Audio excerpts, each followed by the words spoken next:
Senadores votam hoje 3 medidas provisórias, incluindo a que dá autonomia à Autoridade Nacional de Proteção de Dados. Problemas antigos das escolas foram destacados pela pandemia de Covid-19.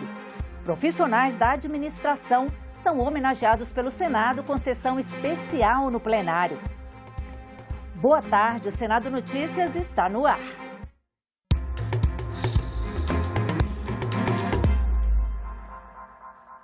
Os senadores devem votar hoje em plenário a medida provisória que concede autonomia à Autoridade Nacional de Proteção de Dados. A sessão está marcada para as 4 horas da tarde.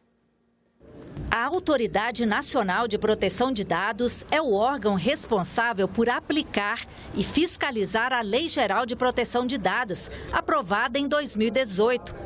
Com a medida provisória, a ANPD deixa de ser um órgão da administração pública federal vinculado à Presidência da República para ser uma autarquia de natureza especial.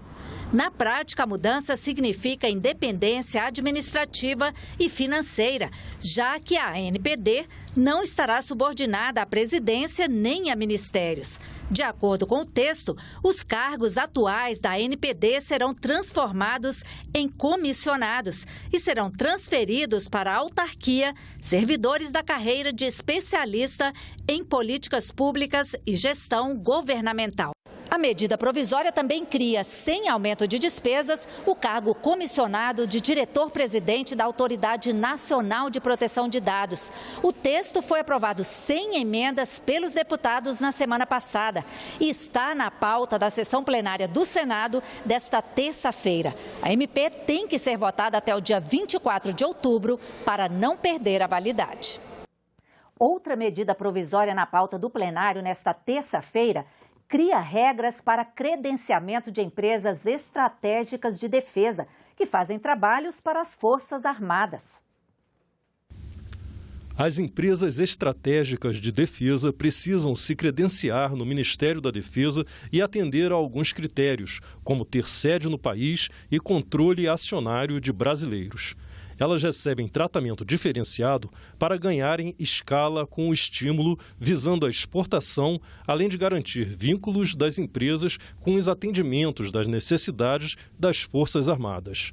Pelo projeto, as empresas estratégicas de defesa passam a ser definidas como fundamentais para a preservação da segurança e defesa nacional contra a ameaça externa e essenciais na promoção do desenvolvimento científico e tecnológico brasileiro. E também pode ser votada no plenário do Senado a medida provisória que renova o contrato dos agentes do IBGE que estão trabalhando no censo deste ano. A medida provisória 1125 de 2022 prorroga por até 2 anos o contrato temporário de 393 analistas do censo de 2022 contratados pelo IBGE. O censo acontece a cada 10 anos, mas não foi feito em 2020 por causa da pandemia de Covid-19. O Supremo Tribunal Federal determinou que o trabalho seja realizado em 2022 para evitar que a falta de dados sobre a população dificulte a formulação e a execução de políticas públicas.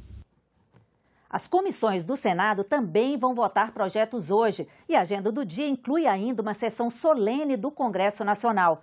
Vamos conferir as atividades aqui no telão.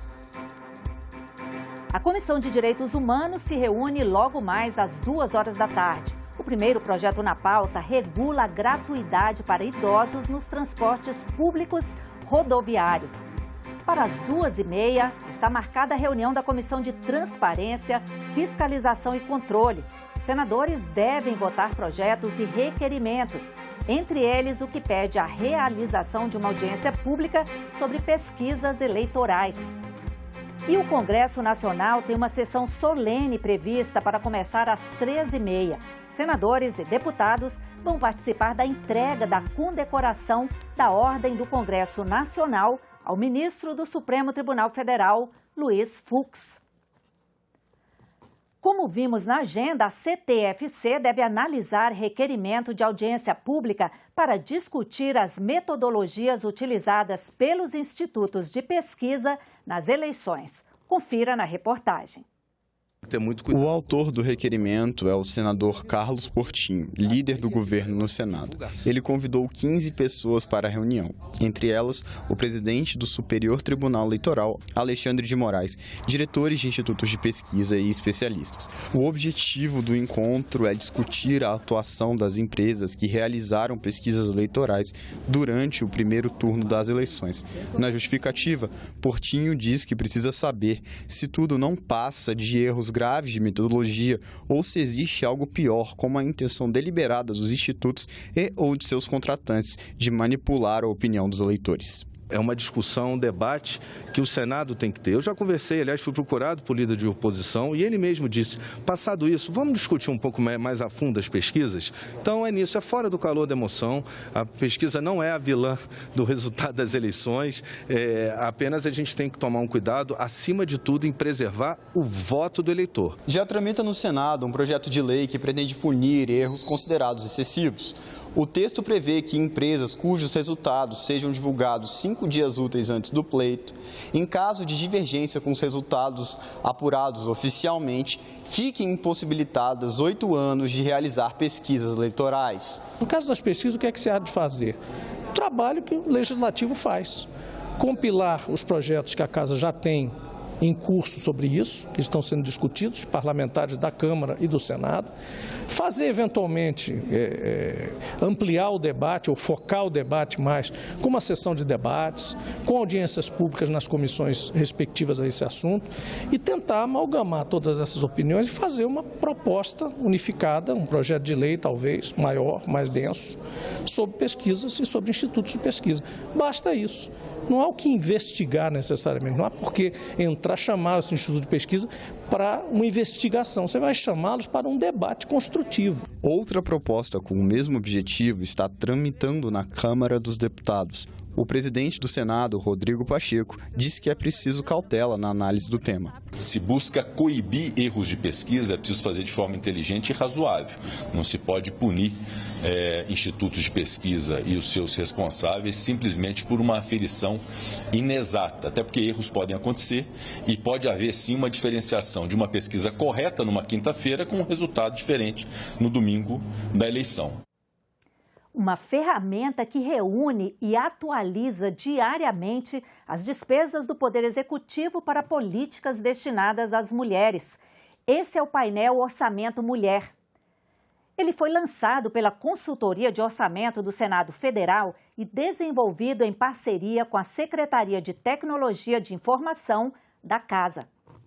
Apenas 8,82% do orçamento efetivo do governo federal é para benefício das mulheres. São 233,5 bilhões ante um orçamento de 2,6 trilhões de reais. Os dados são do painel Orçamento da Mulher, lançado pelo Senado Federal. A plataforma atualiza diariamente as despesas do Poder Executivo para políticas destinadas ao público feminino. O objetivo é fortalecer a transparência dos gastos públicos. Quando a gente publica isso de um modo que pessoas leigas consigam acessar diariamente, só com um clique, e enxergar o perfil de gastos, quais são os ministérios, quais são as ações, para onde estão indo esses recursos, isso qualifica muito a discussão entre a sociedade e o governo e apoia muito a melhoria do planejamento de políticas públicas dentro do próprio governo. Se nós lembrarmos que as mulheres são mais de 50% da população brasileira, esse percentual deveria ser muito maior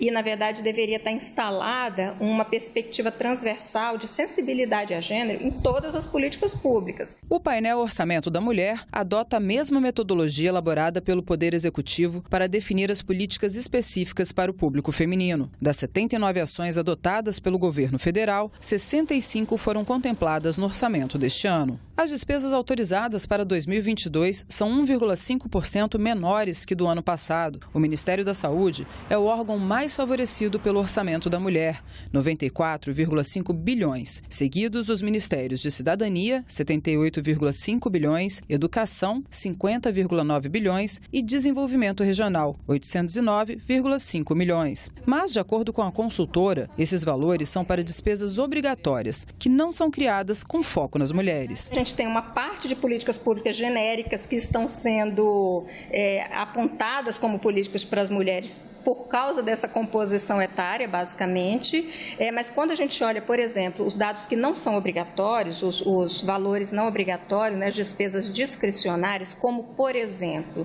de combate à violência doméstica, aí a gente vê realmente a ausência de um olhar de sensibilidade de gênero nas políticas públicas. Essa discussão toda, ela é extremamente importante para trazer à luz como são precárias ainda as políticas de combate à violência, e quando a gente olha a execução, então o quadro é mais grave. O painel está disponível pelo endereço eletrônico www.sigabrasil.gov.br. Painel Cidadão, Orçamento Mulher. O presidente do Senado, Rodrigo Pacheco, divulgou nas redes sociais um comentário sobre a utilização de um trecho de uma entrevista que ele deu na propaganda eleitoral do Partido Liberal. Rodrigo Pacheco diz que não foi consultado sobre a utilização da entrevista, mas que não vê problema em sua utilização.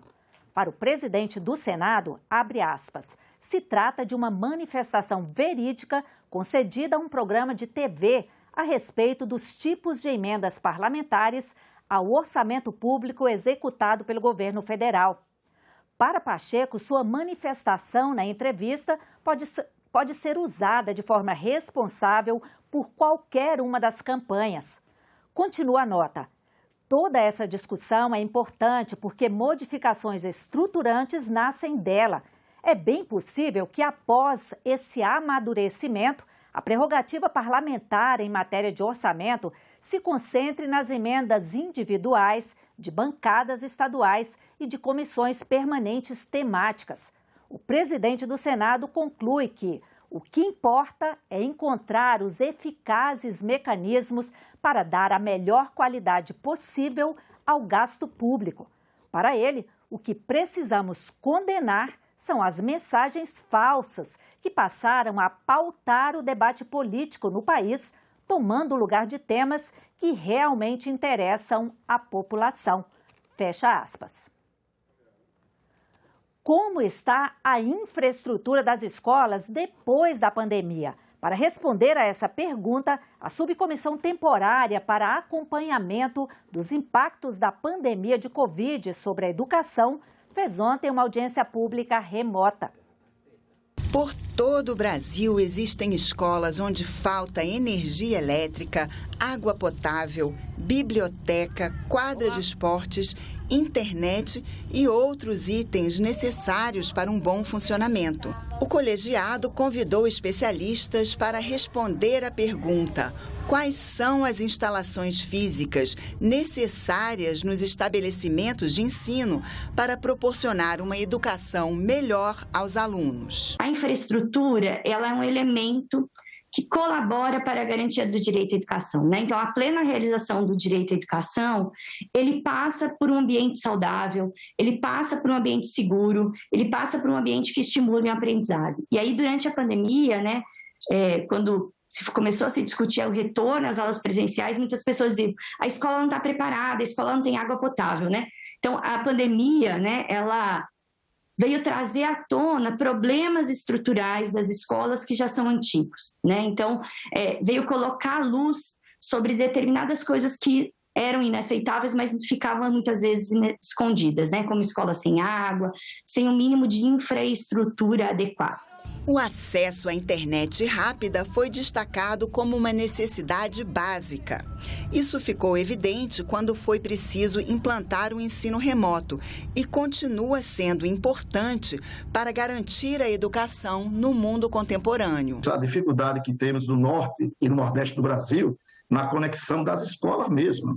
Quando nosso primeiro ano de 2020 e 2021 da pandemia, tivemos escolas que não tinham conexão nenhuma. E o trabalho que precisou ser feito, conseguimos realmente com um prejuízo muito grande para o processo de ensino-aprendizagem, foi através de apostilados. O senador Flávio Arnes, presidente da subcomissão, lembrou que é sempre importante definir de onde virão os recursos para aprimorar a educação. A inclusão do CAC na proposta do novo Fundeb, que é o custo aluno qualidade, né, que agora é um preceito constitucional também.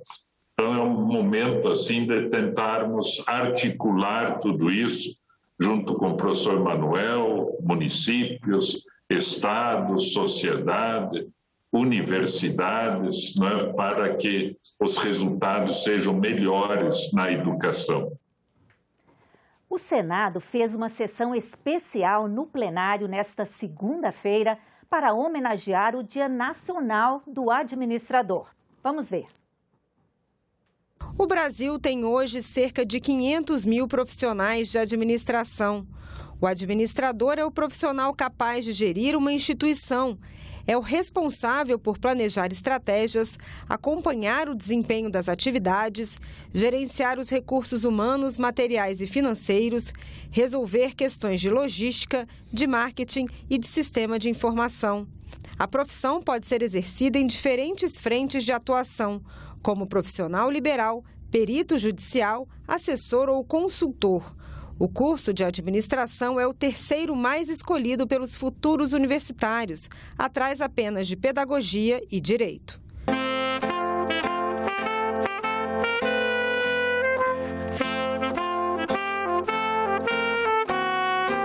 O Dia Nacional do Administrador foi comemorado em sessão especial no plenário do Senado. Quando não se planeja, a gestão pública cai no improviso, nas medidas paliativas, com extrema perda de eficiência, de eficácia e também de efetividade. As instituições de ensino superior têm, nesse sentido, um papel primordial na formação dos futuros profissionais de administração. O senador Isalci Lucas ressaltou a importância do administrador e cobrou a valorização desses profissionais. Aqui em nosso país, a gestão pública ainda carece desse profissional especializado, diferente do que ocorre nos países desenvolvidos, cujos administradores são altamente valorizados. Aqui não são. E aqui, a má gestão de recursos públicos, salvo algumas exceções, é recorrente em todos os estados brasileiros. Vocês não são convidados, vocês não são valorizados. A vocês, administradores e administradoras, que venham os problemas para que possamos ter grandes soluções. Obrigado pela presença de todos e parabéns a todos os administradores e administradoras. Ficamos por aqui. Você pode rever as reportagens desta edição na nossa página na internet, senado.leg.br/TV. Obrigado pela companhia. Continue sintonizado aqui na TV Senado.